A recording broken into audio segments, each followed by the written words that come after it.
My sister divinely purpose.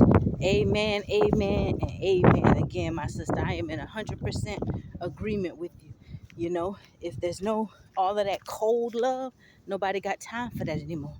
That cold love is evident that the Father is not even present in their hearts, right? You're gonna be hot one day, cold one day, and then you flip flop, you be in and out.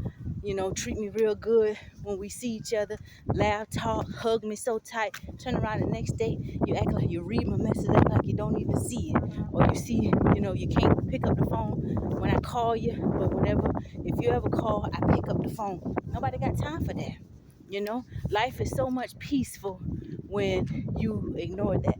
And a sister asked earlier, how do you move on? She been through some things with family, and she's saying how you just move on and try not to let it bother you. But really, you got to find things to occupy your time and your mind and give them to God.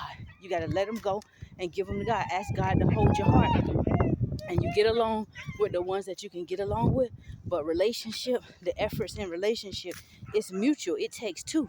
You can't be the one willing to listen and communicate and change things about yourself when you hear what they say, and then when you tell them what you got to say, they don't give you no feedback, or they don't acknowledge it. They can't even show you no signs of respect.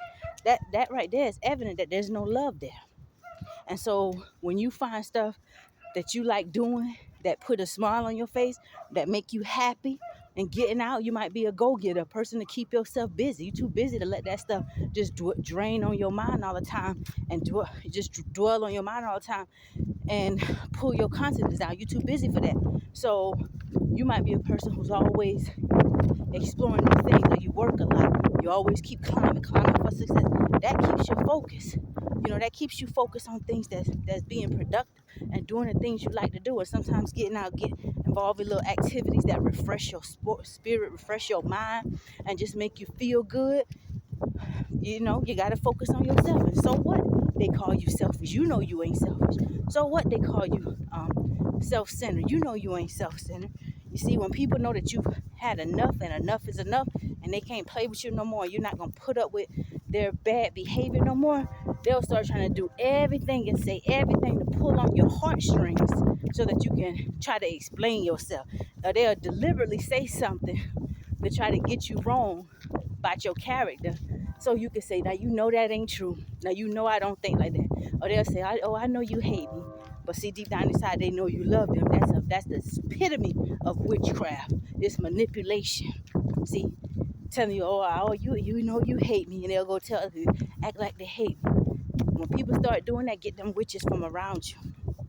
They the ones they got hate. They got that hate against you. See, that's not manipulation. It's witchcraft. So yeah, I'm in agreement with you, sister.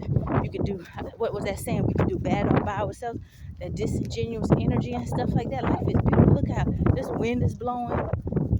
It feels so beautiful out here this morning. I enjoyed that. And I was thinking this morning. I said, me and the dogs, we should go camping, or do something different. I got a tent, but I never been camping before. And I was like, I should go camping. But when it gets so hot, Daniel and Mate, they can't take all that heat. And so I got to figure out a way to have them something to cool them down inside of a tent and all this heat, because then we'll be camping, I guess, a car, camping in the tent in the car, because they'll have to get in the car to cool down. But I don't know. I want to do something fun just to be out, this evening. I don't know. Or we might just go pick up something nice and go sit at a nice park and have dinner, me and my little dogs. This man tell me, he said, I'm your dogs. I said, yes, man. He said, I'm the best friends you ever have. Hey, he might be right. Animals are very loving. To my sister that I forgot your name, you commented this morning too. And you said, hey, you said animals, you like to be surrounded by animals too, because humans are maybe acting more animalistic, or animals are acting more human than people or whatever. But whatever you say, I'm in agreement with you. Animals have a lot of love in their heart, and they're understanding, and that shows me that God is real. Just when I see these different animals getting along. This morning we were at a place this morning where Monte was playing with one of my friends. She got this nice little, I think it's called a Shih Tzu puppy. I don't know if it's like maybe 3 or 4 months old, but it's just real small in the hand. And then Mate just, her and Daniel just running, playing with the dog. The little puppy just coming up to me. They just getting along with all these animals. And then Daniel, he even likes cows. He go to one of our family members' cow pasture. He try to he risk his life to get in there just to kiss one cow, and she kissing him back. I never seen nothing like that before in my life. So these animals are a trip, and it's a joy to be around. It's a lot of love too. So anyway, y'all have a blessed day. But I'm in agreement with you, big sis.